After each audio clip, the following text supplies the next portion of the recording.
Bonjour à tous, aujourd'hui nous partons à la rencontre de Dagobert Ier, une figure emblématique de la dynastie mérovingienne et un roi qui a marqué l'histoire des Francs par son ambition, ses réformes et bien sûr sa légende. Qui ne connaît pas la célèbre comptine « Le bon roi Dagobert a mis sa culotte à l'envers ». Mais derrière cette image populaire se cache un souverain à la fois redoutable et visionnaire. Son nom est peut-être plus célèbre pour la comptine qui le tourne en dérision, mais son règne est tout sauf anecdotique. Alors, qui était véritablement Dagobert Ier et en quoi son règne a-t-il marqué l'histoire de France? Dagobert naît vers 603. Fils de Clotaire II, un roi mérovingien qui a déjà joué un rôle crucial dans l'unification temporaire du royaume franc après des décennies de luttes intestines. Dès son enfance, Dagobert est destiné à régner, mais sa position est loin d'être assurée. La dynastie mérovingienne, bien qu'ancienne et prestigieuse, est alors minée par des querelles familiales et des rivalités régionales.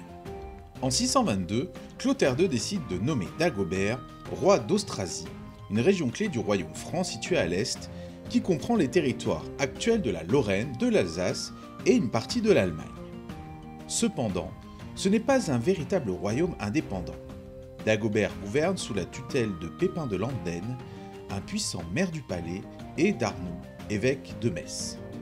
Cette cohabitation forcée marque les débuts de la montée en puissance de l'aristocratie austrasienne qui jouera un rôle central dans l'histoire des Francs avec l'avènement des Carolingiens. En 629, Dagobert devient roi des Francs à la mort de son père. Contrairement à la coutume mérovingienne qui privilégie le partage des terres entre les héritiers, Dagobert prend une décision radicale. Il écarte son frère cadet, Charibert II, et unifie sous son autorité l'ensemble du royaume franc, englobant la Neustrie, l'Austrasie et la Bourgogne. Cette unification, bien que temporaire, représente l'un des moments d'apogée du royaume mérovingien. Cependant, cet acte n'est pas sans conséquences. Charibert II, mécontent, reçoit en compensation le duché d'Aquitaine, mais cette solution est de courte durée. Charibert meurt mystérieusement en 632, tout comme son jeune fils. Ces décès, bien que non prouvés comme des assassinats, soulèvent des soupçons quant à Dagobert qui se montre prêt à tout pour maintenir son autorité.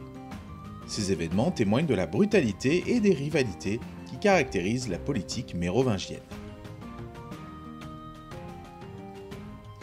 Dagobert est souvent présenté comme un roi guerrier, mais il ne faut pas oublier son rôle en tant qu'administrateur et législateur.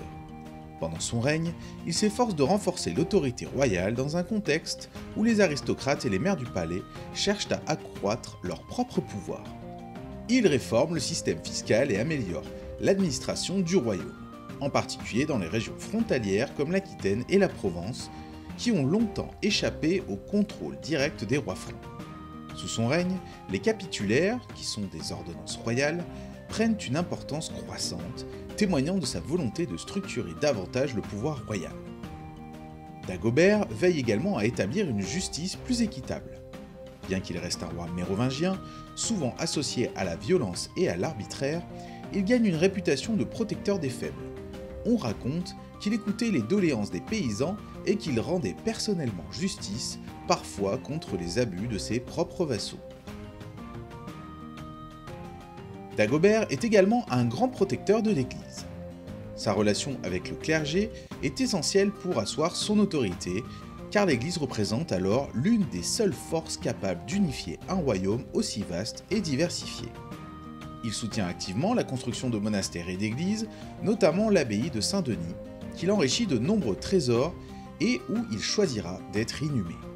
Ce geste marque un tournant dans l'histoire des Mérovingiens. Il établit Saint-Denis comme nécropole royale, une tradition qui perdurera jusqu'à la fin de l'Ancien Régime. Dagobert renforce également les liens entre la royauté et l'Église en favorisant l'évangélisation des territoires païens, notamment à l'est du royaume. Il soutient les missions chrétiennes en Germanie, préparant ainsi le terrain pour l'expansion ultérieure de l'influence franque sous les Carolingiens. Dagobert n'est pas seulement un administrateur et un réformateur. Il est également un roi guerrier. Il mène plusieurs campagnes militaires pour défendre les frontières de son royaume et asseoir son autorité. Parmi ses principales campagnes, on peut citer celles contre les Saxons, les Vascons qui correspondent aux Basques, et les Bretons. En 631, il lance une expédition contre les Slaves de la région de la Bohême, alors appelée Wendes. Bien que cette campagne ne soit pas une victoire éclatante, elle témoigne de l'ambition de Dagobert de protéger les frontières orientales du royaume et d'affirmer la suprématie franque. Dagobert est également connu pour la splendeur de sa cour. Sous son règne, la culture mérovingienne atteint un sommet, notamment dans les arts décoratifs. Les bijoux, les armes ornées et les objets en or fabriqués à cette époque témoignent d'une grande maîtrise artisanale et d'une richesse exceptionnelle.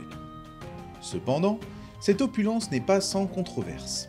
Les chroniqueurs contemporains, comme Frédéguerre, reprochent à Dagobert ses dépenses excessives et sa vie fastueuse. Ces critiques reflètent peut-être une tension croissante entre le roi et l'aristocratie qui voit d'un mauvais œil les efforts de Dagobert pour centraliser le pouvoir. Dagobert meurt en 639 à Épinay-sur-Seine, probablement d'une maladie. Sa mort marque la fin d'une époque. Bien que ses fils Sigebert III et Clovis II lui succèdent, il ne possède ni son autorité ni son habileté politique. Très vite, le pouvoir réel passe entre les mains des maires du palais, préparant ainsi le terrain pour l'émergence des Carolingiens. Vous l'aurez compris, Dagobert Ier fut bien plus qu'un simple personnage de comptine. Il fut un roi puissant, ambitieux et réformateur, et qui a marqué l'apogée du royaume mérovingien. Son règne, bien qu'éphémère dans ses réussites, témoigne d'une période de transition essentielle dans l'histoire des Francs, entre l'héritage antique et l'émergence du Moyen-Âge chrétien. La figure de Dagobert reste un symbole de la grandeur et des contradictions de la dynastie mérovingienne. Vous pouvez d'ailleurs vous rendre en description de cette vidéo afin de découvrir du contenu supplémentaire sur Dagobert Ier. N'hésitez pas aussi à liker et à commenter si vous avez aimé afin de développer ma chaîne. En attendant, je vous dis à bientôt pour une nouvelle vidéo. Ciao!